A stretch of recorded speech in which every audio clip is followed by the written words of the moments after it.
Hi YouTubers, and welcome to the second installment of Jenn Answers, here to help you with all your question and dilemma needs. I just received the following question.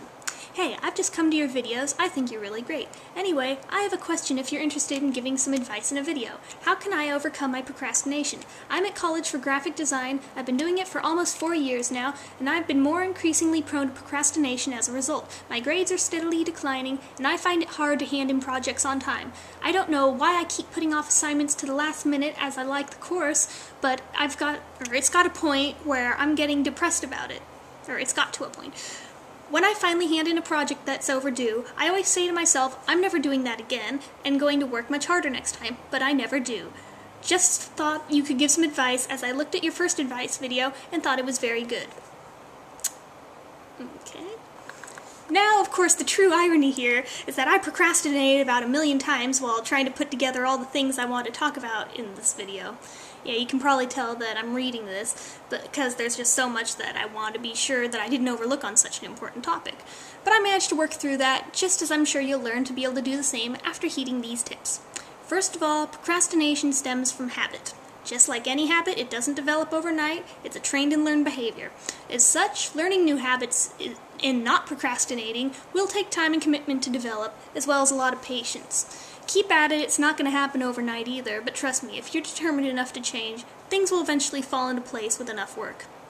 Harold Taylor, author of many prestigious time management books, defines procrastination as the intentional and habitual postponement of an important task that should be done now.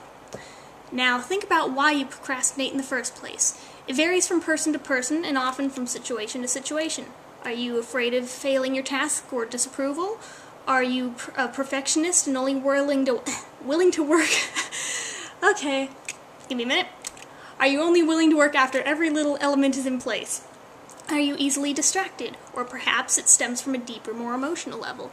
If you suffer from depression, it can become a method of coping with your emotions and physical symptoms, albeit not a very good method. If you suffer from ADD or ADHD, you may find that you have difficulty organizing your thoughts and actions and keeping on track with plans. Some tasks may feel so overwhelming that it feels pointless for you to even attempt them. Perhaps you even have hostile feelings towards whoever gave you your task, and you want to punish them by putting things off. Perhaps you're like me, and the thought of routine and schedule just makes you feel rebellious. Ultimately, there's about 4 major styles that mental health professionals tend to recognize. These are self-doubt. These people feel there are rigid standards about how things ought to be done, and they fear they will fail. They second-guess themselves and delay taking action. Discomfort dodging. This person avoids activities that will cause them distress, discomfort, or anxiety. Rather ironically, the act of dodging the activity doesn't make it go away, so tensions mount because of this avoidance. Guilt-driven. This person feels guilt over tasks left undone, but instead of correcting the original lack of action, they continue to procrastinate in order to not face up to the guilty feelings. And finally, habitual.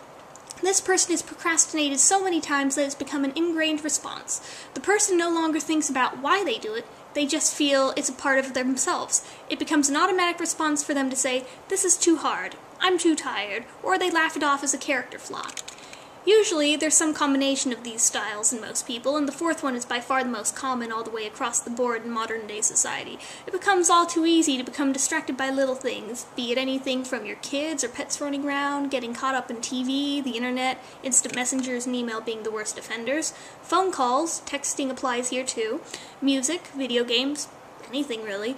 Think about how much time you spend procrastinating, and it's amazing just how many hours of the day skid by that you could have used to complete the task at hand that you've been avoiding so hard.